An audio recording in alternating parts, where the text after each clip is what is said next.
आसान है मु कवि नीलपद्म दिलीप कुमार महांतो। तेज आम गत क्लास जो पढ़ुले कौन ना बड़पण विषय जो कविताटी आम जो पढ़ुले मु तार रचना संभार आ राधानाथ रायर जन्म जयंती जन्मस्थान गद्य कथा मुझी मुझे आउ थे पुनर्बार कहबी ना। तेज जो छाड़ी से पुणी मु बर्तमान आरंभ करुच्ची। तेज शुणु कौन मु कहूँ ना राधानाथ राय ओडिया आधुनिक काव्य साहित्यर पथीकृत स्रष्टा।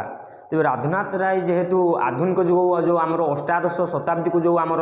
आधुनिक जुगर जो सुवर्ण जुग बोली कहा जाए से सुवर्ण जुग आधुनिक जुग अष्टादश शताब्दी जेहेतु राधानाथ राय प्रथम लेखा आरंभ करते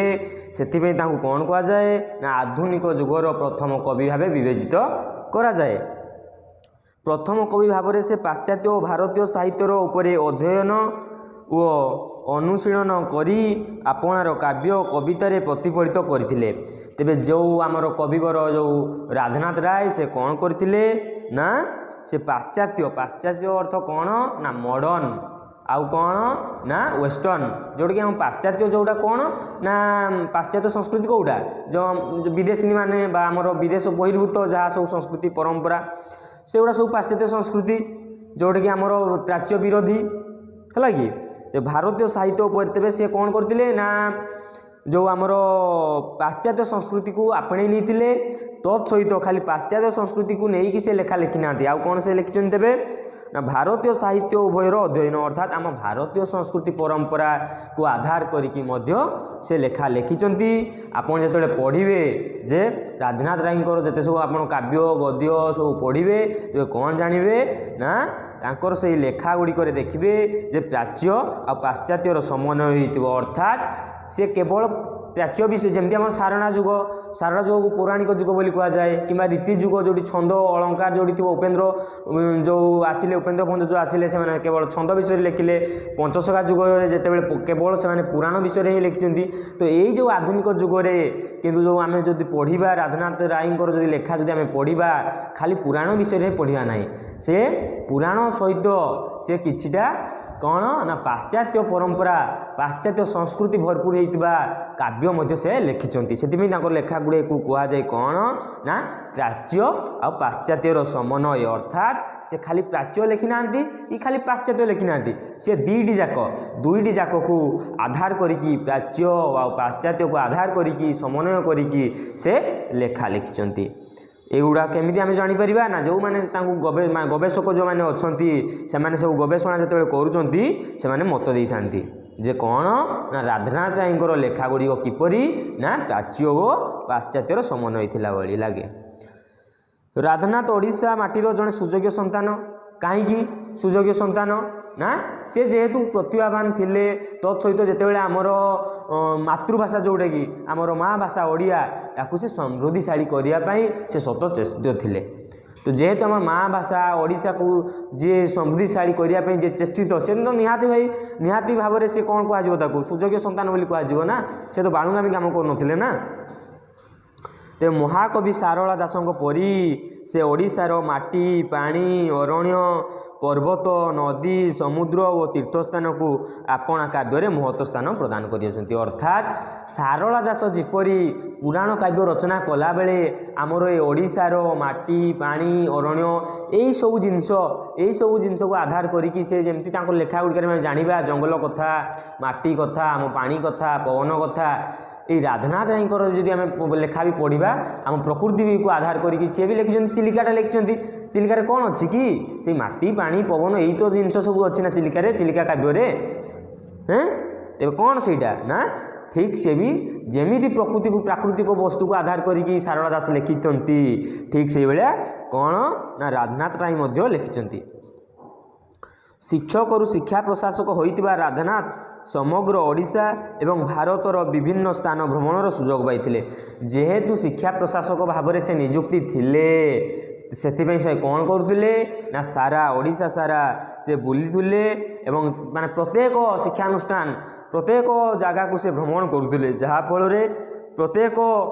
अंचलर अनुभूति से कौन करुले ना से अंगे लिभौले। कविवर राधानाथ आपणा कवितारे प्रकृतिर नैसर्गिक सौंदर्यर अपरूप वर्णना करछन्ति। तेबे एठारे कौन लिखाई ना जो राधानाथ राय तांकर लेखा जो आम पढ़ा तेज आम कौन देखा पाइबा ना प्रकृतिर सौंदर्यता केमिति ना चिलिका गोटे से गोटे प्राकृतिक वस्तु को नहीं से लिखिं ना चिलिकाटा कौन कि चिलिका गोटे ह्रद तो सहीटा प्रकृति ना तो सही प्रकृति को आधार करके से लेखा लिखिं तो सही चिलिकार कौन है चिलिका जो आम काव्यटा पढ़ा से आम कौन जाना ना चिलिकार सते जेपरी से कौन करछन्ति ना चिलिकार ना से माने प्रकृति को जीवंत कर दी जमी गोटे लाइन अच्छी कौन ना साधारण आखिरे जहाँ पर्वत बण कवि आखिरे ताहा नंदन कानन चिलिका तो गोटे देखिले गोटे प्रकृति प्राकृतिक जिनस वस्तु किंतु से प्राकृतिकता को देखी मध्य से कौन करछन्ति ना एमिति भाव से वर्णना करछन्ति चिलिकार एमती लेखा लिखिछन्ति एमती पद संयोजन से करिछन्ति सत्य जेपरि एमती लागुची जे से प्रकृति को पूरा तार गोटे सौंदर्य दे दीचन्ति गोटे सौंदर्यता परिपूर्णता से देखी दीचन्ति तांको लेखारे आमे पाइबा। तेबे आउ कौन ना कविवर राधानाथ सुखपाठ्य भाषा सरल सुबोध्य छंदरे जीवनर पार्थिव अनुभूति और नश्वरता प्रकृति मध्य परमेश्वर दर्शन सत्य धर्मर जय आदि प्रसंग को आपणा काव्य गुड़िक से सुंदर भाव विवेचना करछन्ति। तेबे कौन तार अर्थात कौन ना यथार्थता कौन ना जदि आम राधानाथ राय जदि आम लेखा पढ़ा तेबे आम कौन जानिबा तांकर लेखा माध्यम से स्पष्टीकरण कर देइछन्ति तांको लेखा गुड़िक किपरि ना परमेश्वर दर्शन अर्थात भगवान को तुम दर्शन किपरि करि सत्यर शक्ति केते आउ धर्मर किपरि जय सदा सर्वदा अच्छी हेउची दुनिया रे ताहा तांकर जो लेखा गुड़िक आम जो पढ़ा आम जापर। कवि सौंदर्य संदर्शन रे पारदर्शिता विषय निर्वाचन रे नूतनता वर्णनार रसालता प्राण प्राचुर्यर विशालता और भाषार लालित्य तांको काव्य गुड़ी को सुखपाठ्य कर तेबे कौन है लेखा गुड़ी को आम पढ़ा तेबे सी सारला दास भाया लिखि ना कि पंचसखा जुगर जो अच्छा स्रष्टा भाया भी से लिखि ना कि उपेन्द्र भंजक भाया छंद अलंकार एत रीति को लेकिन से आधार करके लिखि ना आम जदि आधुनिक जुगर जो कवि राधानाथ राय जब आम लेखा पढ़ा आम कौन जाना ना लेखा गुड़िक गोटे नूतनता शैली गोटे न्यू स्टाइल से गोटे लिखिं गोटे नूतनता भंगी से लिखिं गोटे निजस्व गोटे शैली से क्या कॉपी करना क्या शैली को आ वर्णनार रसालता अर्थात से जो वर्णना कर गद्य हो पद्य हो से गुड़ा जब सारांश को जब बुझा पूरा रसालता पूर्ण कहले रस अर्थ ये तुम बुझनी जे मीठा रस मऊ रस कि आंब रस बोली रस अर्थ कौन ना गोटे नाटक हो एकांकिका हो गद्य हो गोटे कहानी हो से कौन थाए ना नव रस थाए जमी गोटे फिल्म कौन हुए ना से लव सीन थी कॉमेडी सीन थी सब ट्रेजेडी सीन थी इमोशन सीन थी ठीक से भाया आम प्रत्येक नाटक हो एकांकिका हो गद्य हो सबुठी माने गोटे कहानी रे गोटे रस थाए तेज रस कौन रस को 9 भाग में विभक्त कराई कौन कौन प्रथम आदि रस हूँ श्रृंगार रस तापर आसीज आमर हूँ श्रृंगार रस पर आसीज हूँ हास्य रस शक रस करुण रस तापर आसो कौन भयानक रस रौद्र रस वात्सल्य रस अद्भुत रस विस्मय रस शांत रस युवा हूँ कौन ना युवा हूँ गोटे कहानी गोटे एकांकिकार गोटे गोटे रस जमती माने गोटे कहानी रे थी केमी कहानी थी गोटे प्रेम हो नायक नायिका मध्य प्रेम हो जो श्रृंगार रस तापर आसो जदि गोटे कमेडी हो तेज से हास्य रस जदि से कहानी रे जदि हो कौन ना जदि किए मरी जाऊब कार वियोग हो गोटे मन में गोटे दुख आसो समस्त कांदी पकाउे कहानी रे तेज ସେଇଟା कौन ना से आसीज करुण रस पलि आसो किए क्या जब हाणी पकाउब हत्या कर पकाउब खंडारे बंदूक जदि गुड़ी मार दौथुब तो ସେଇଟା कौन ना ସେଇଟା हूँ पूरा भय रौद्र क्रोध रौद्रटा हूँ क्रोध रस माने गोटे भिलानटा मनकर पूरा रागी जाऊब से कौन ना रौद्र रस क्रोध तो यही भाया गोटे कहानी को जब देखा तेरे गोटे कहानी रे एबे तो जो फिल्म आसूँ सब केवल रोमांटिक मूवी रे खाली पूरा रोमांटिक पूरा ट्रेजेडी मूवी रे पूरा इमोशनाल किंतु नाई कहानी क्या कह ना जोटी कि नवरस थी सब प्रकार रस टिके थी तो जदि आम मो कहवा कथा कौन ना राधानाथ राय जब आम लेखा गुड़ाक जब आम पढ़ा कौन जाना ना सी रसालतापूर्ण वर्णन अर्थात विभिन्न प्रकार रस को सी आधार कर लिखुं खाली गोटे रस से पाइब ना तुम्हें जमीक आम केदार गौरी से प्रेम होती लास्ट विच्छेद होगी मरी जाइंट सब रस अच्छी तेज आउ कौन ना लेखा गोटे आउ कौन तेज ना भाषार लालित्य काव्यगुड़ी सुखपाठ्य कर भाषार लालित्य अर्थात से भाषा को एमती लालित्यपूर्ण भाव में ढंगी से लिखिंट से लेखा मध्यम कौन होना जिते जड़े पाठक पढ़ुची सी कांदी कांदी पढ़ुनी कि बाध्य पढ़ बोले पढ़ुनी से सुखपाठ्य अर्थात से खुशी रे पढ़ुची सुखरे पढ़ुची या माने नुह जबरदस्ती से पढ़ुची सेमती नुह गोटे आग्रह जोटी गोटे कहानी रे गोटे कौन आग्रह गोटे आसो इंटरेस्टिंग जिनस गोटे थी सबू रस जदि थी जेकोसी पिला को पाठ पढ़ाई भल लगे पाठक को राधानाथ साधारण कवि पलटि जुग प्रवर्तक स्रष्टा से खाली साधारण कवि नथिले सी कौन ना गोटे जुग प्रवर्तक अर्थात अरे आधुनिक जुगटे किए आरंभ कर लगे सी ना तो से सी जड़े कौन ना जुग प्रवर्तक स्रष्टा इतिमध्य मु तुम कौन करना जो लेखक परिचय अच्छी पढ़े सारी देती आजिका क्लास रे लेखक परिचय आ बड़पण संपर्क में पढ़ेदेवी कौन पाई ना या पर जो क्लास आम करवा से कौन करी ना बड़पण विषय पढ़ा आम गोटे घंटा भितर जितकी हम से घंटाए आम जितकी हम पढ़ा है किंतु बुझीपार तो हाँ जदि स्पीड होले कह अच्छा ते बड़पण संपर्क में तेज जो आम जो बड़पण शीर्षक कहीं रखाई जो बड़पण संपर्क में कहीं देती ना बड़पण जो कविताटा को जो आम जहाँ पढ़ा ये जो देती बड़पण संपर्क में तुमको जो सारांशटा तुमको जो बुझेबी पढ़ेबी लाइन बाय लाइन पढ़ेबी से लाइन बाय लाइन रे जहाँ आम जाना शिखा पढ़ा मन रखा से गुड़ा सब ये जस्ट किछिटा लाइन रे समअप कर दिखाई जस्ट सारांश रे किछिटा लाइन रे से लिखिं बही रे अच्छी अच्छा तेज शुण तेज कौन अच्छी ना बड़पण संपर्क में आमर पठित कविताटी राधानाथ सुप्रसिद्ध व्यंग काव्य आ दरबार संगृत तापर तुम मन रख जे तुम जो गोटे लंग क्वेश्चन लिखुच प्रथम लेखक परिचय कवि परिचय देव सेकेंड हूँ वर्णना कर थार्ड रे गोटे तुम मतामत देव उपसंहार कर तुम लेखक परिचय आउ जदि तुम यो मुझे बर्तमान जो पढ़ेबी कौन ना बड़पण संपर्क में यही सब जिन तुम जब जाणीज थे बुझीज थे कौन हम ना तुम परीक्षा निहाती भाव में भल नंबर रखिपार भल रिजल्ट कर तेज शुण तेज मुझे कौन कौन ध्यान देगी पढ़ला बेलू मुझे जहाँ कौची मन को बाहर गोटे न नहीं पूरा ध्यान मुझे जहाँ कौची पूरा कहानी भाया गप भाया इमा कहानी भाया कि गोटे तुम्हें जहाँ भावी गोटे फिल्म भाया कि नटिया कमेडी भाविकी तुम्हें जहाँ भी भावुच भाव कि मुझे जहाँ कौची पूरा मन रख ध्यान मन को बाहर को नियनि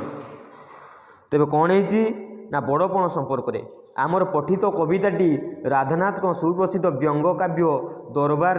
रु संगृहित अर्थात यही जो मुझे विषयटा पढ़ेबी कहू ना जो बड़पण विषय जो मुझे तुम कविता जो पढ़ेबी तेज यहाँ क्यों काव्य आसी ना दरबार काव्य आसी very very important for board exam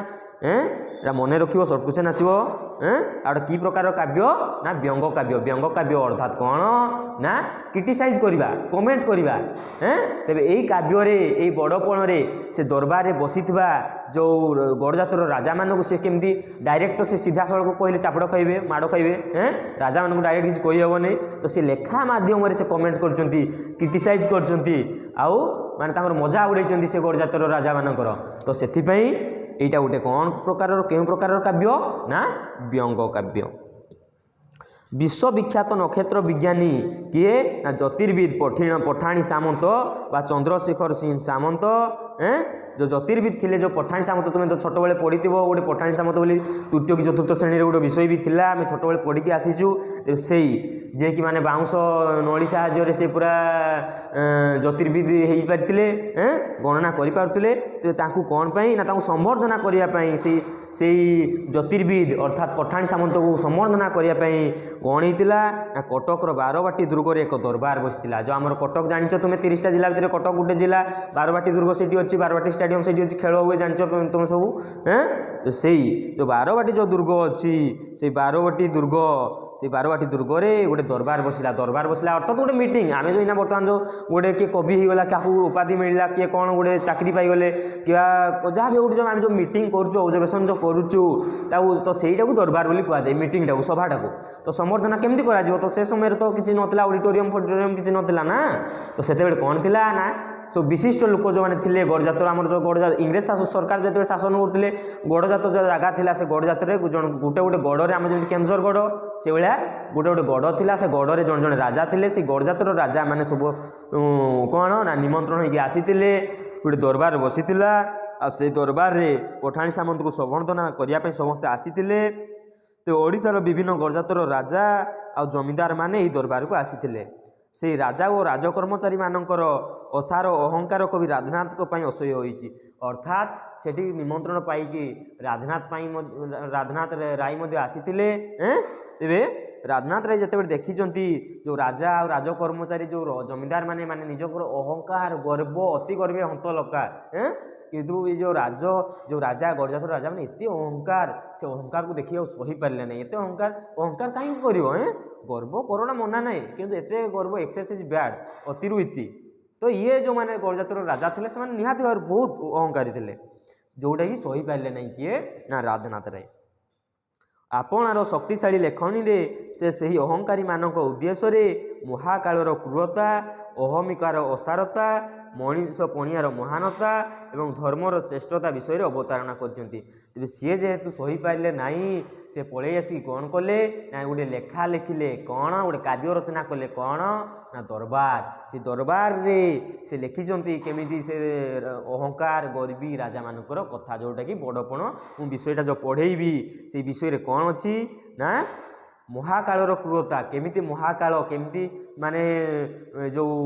जम महाकाल केतेबेले भी आसिकी तुमको उठेकी धरिकी पळेबो इना मु तुमको पढ़ौची आ किछ समय पर मु थिबि नथिबि तार ग्यारेंटी किए दे पारिबो ना तुमे इना पढ़ुछ आ किछ समय पर तुमे थिबो बोली तार ग्यारेंटी किए दे पारिबो से बेला किए केतेबेले जन्म आ मृत्यु कोन ना एडा चिर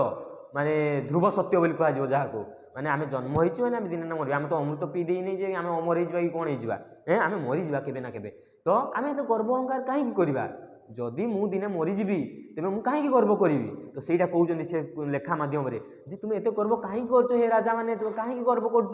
तुम यही गर्व अहंकार कहापाई तुम तो दिने चलीज आसीच शून्य हस्ते चलीज शून्य हस्ते से महाकाल ये जम आसिक तुमको उठे धरिकी पलैब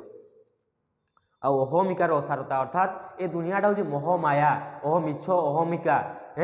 आउ युवा तुम मिछ माया संसार तुम एत अहमिका कहीं आ मनीष पणियार महानता आउ ये विषय बड़पण आम कौन पढ़ा ना गोटे मनीषर महानता गोटे मनीष पणिया हुए तो मुझे मरीजी कि आज मुझे तुमको जो पढ़ाऊँगी मुझे सेवा तुम करुच्ची काली हो तो तुम्हें भूलीज जब भूलीज मुझे जानी ना किंतु जब मन पकेब दिलीप सार जड़े थे आमको पढ़ाऊले केते कथा बुझाऊले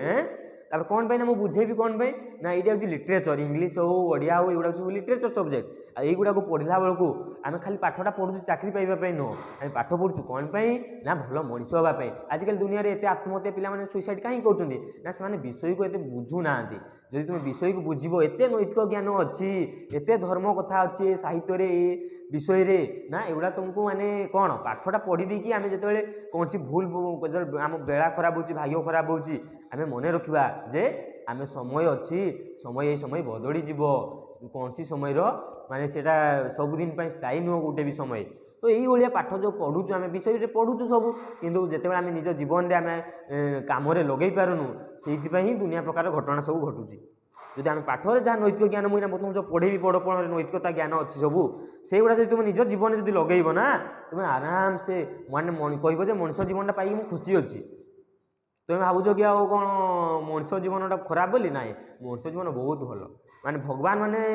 माने व्याकुल होती विकल होती जे मु मनुष्य जन्म पाइले भल बोली कौन ना मनुष्य ये स्वर्ग ये नर्क माने मनुष्य जन्म तुम्हें तुम्हें जमती कर सेमती पाइब तो आउ खराब कले खराब भल कले भल क्या सहित जो तुम शत्रुता कर मारिदेव से शत्रु तुम केत मारिदेव छुरी मारिदेव है तो क्या सहित शत्रुता करना आ मनीष पणियार महानता जो तुम आज मनीष पणिया देखी तेज तुम्हें चलीगला भी तुम्हें तो दुनिया में नथिबो कि तुमको लोक मैंने मन रखिथे ना लोक गोटे थिला आईना तो कली जुग मन न पकईला कौन करा से जहाँ भी हो विषय आड़क आस धर्मर श्रेष्ठता विषय अवतारणा करी जो बड़पण विषय धर्मर श्रेष्ठता धर्म कथा धर्मर किपर जय हुए से विषय भी लिखाई धर्म पथरे जीवन यापन करी प्रकृत बड़पणर परिचय देवाकू से निवेदन करछंती। आ जेतेबेले धर्म पथरे जीवन यापन करी प्रकृत बड़पणर परिचय देवाकू से निवेदन करछंती अर्थात जदि आम धर्म पथरे जीवा जीवन यापन करिबा तेबे कौन हम ना सेटा ही आमर प्रकृत बड़पण हम कौटा जदि आम धर्मावलम्बी होगा आम जदि धर्म काम करवा आम अधर्मी काम करवा नाई सेटा आमर कौन हम ना सेटा आमर प्रकृत बड़पणी माने प्रकृत बड़पणर परिचय देव। तो बड़पण माने कौन ना महान पणिया बा श्रेष्ठता। तेरे तुम भावुथ जे बड़पण तो महान पणिया श्रेष्ठता किसी बुझीपारूनी आज्ञा। तो बड़पण माने यहीटा जमी मोर बड़पण कौन मु पढ़ाऊँ तुमको माने बिना मूल्य गोटे माने अन्य को साहाय्य करवा मैंने मोर जिते ज्ञान अच्छी मुझे तुमको देदेली तेज से मोर बड़पण। मन कर तुम रास्त जाऊच आउ गोटे एक्सीडेंट हो जाए रक्त जुड़ होती तुम हे तो मेडिकल न नहीं पार कि 108 को तो फोन करदे पार ना टे पुलिस को फोन करदे पार ना गोटे उठे दे पार ना सहीटा हूँ तुम बड़पण। जदि तुम रास्त जाऊच जदि जन लोक चली चली जाऊँगी तुम्हें टे नहीं गल बसई तुम साइकेल कि बाइक रे कि गाड़ी रे तो सहीटा हूँ तुम बड़पण जे तुम क्या गोटे जदि क्या गोटे साहाय्य करवा सेवा करवा जदि जन व्यक्ति जदि करुच्ची सेटा से व्यक्तिर बड़पण। तेज आम नेक्स्ट क्लास रे कौन करवा ना बड़पण कविताटी मु लाइन बाय लाइन न गाइकी खाली बुझेदेवी तेज आज एतिक समाप्त। जय जगन्नाथ।